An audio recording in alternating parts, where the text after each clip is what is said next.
എല്ലാവർക്കും സുഖാണെന്ന് വിശ്വസിക്കുന്നതാണ്. ഇന്ന് രാജ്യത്തെ എല്ലാവർക്കും ഒരു ബാങ്ക് അക്കൗണ്ടെങ്കിലും ഉണ്ട്. അവർക്കെല്ലാം ATM കാർഡുകളും ഉണ്ട്. ഈ ATM കാർഡ് ഉപയോഗിക്കുന്ന ആളുകൾക്ക് ആരും അറിയാതെ ഒളിഞ്ഞുകിടക്കുന്ന ചില സംഗതികളുണ്ട്. അതിൽ പ്രധാനപ്പെട്ടതാണ് അപകട ഇൻഷുറൻസ് പോളിസി. ATM കാർഡ് അഥവാ ഡെബിറ്റ് കാർഡ് ഉപയോഗിക്കുന്നവർക്ക് ബാങ്ക് നൽകുന്ന സൗജന്യ അപകട ഇൻഷുറൻസ് പോളിസിക്ക് പ്രത്യേകം അപേക്ഷ നൽകേണ്ടതില്ല. ഇത് പല ആളുകൾക്കും അറിയില്ല.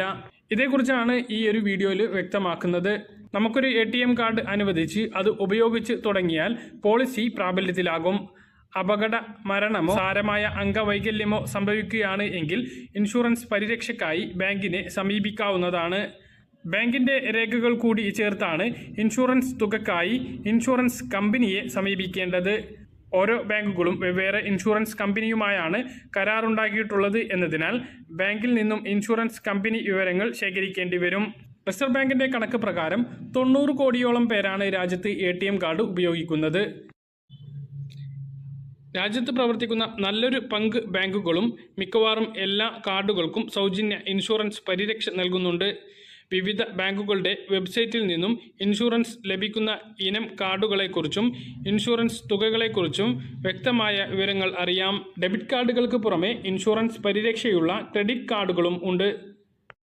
ഉപയോഗിക്കാതെ കിടക്കുന്ന കാർഡുകൾക്ക് ഈ ഒരു പരിരക്ഷ ലഭിക്കില്ല.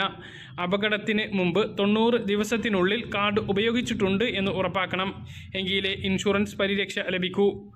അപകട മരണമോ അപകടം കാരണം സാരമായ അംഗവൈകല്യമോ സംഭവിച്ചാൽ 90 ദിവസത്തിനുള്ളിൽ ഇൻഷുറൻസ് തുകക്ക് അപേക്ഷ നൽകണം. കാർഡ് അപകടത്തിൽപ്പെട്ട ആളുടെ പേരിൽ തന്നെ ആയിരിക്കണം. മരണ സർട്ടിഫിക്കറ്റ്, പോസ്റ്റ്മോർട്ടം റിപ്പോർട്ട്, അംഗവൈകല്യം സംഭവിച്ചാൽ മെഡിക്കൽ റിപ്പോർട്ട്, FIRന്റെ പകർപ്പ്, ATM കാർഡിൻ്റെ നമ്പർ, അക്കൗണ്ട് ഉടമയുടെയും നോമിനിയുടെയും ആധാർ കാർഡും ബാങ്ക് പാസ്ബുക്കും, 90 ദിവസത്തിനുള്ളിൽ ഇടപാട് സ്ഥിരീകരിക്കുന്ന ബാങ്കിൻ്റെ സ്റ്റേറ്റ്മെൻറ്റ് ഇവയാണ് പൊതുവിൽ നൽകേണ്ട രേഖകൾ. ചില ബാങ്കുകൾ സ്വീകരിക്കുന്ന രേഖകളിൽ മാറ്റമുണ്ടാകാം.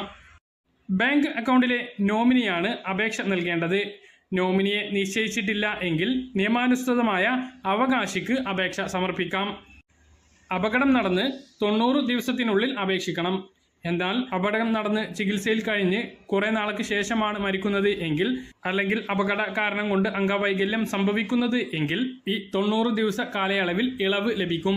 അത് തെളിയിക്കുന്ന മെഡിക്കൽ രേഖകൾ ആ സമയത്ത് ഹാജരാക്കേണ്ടി വരും. ഇനി ഒന്നിലേറെ കാർഡുണ്ടെങ്കിൽ അതിലെല്ലാം ഇതുപോലെ പരിരക്ഷ ലഭിക്കുമോ എന്നുള്ളത് പ്രധാനപ്പെട്ട ഒരു സംശയമാണ്.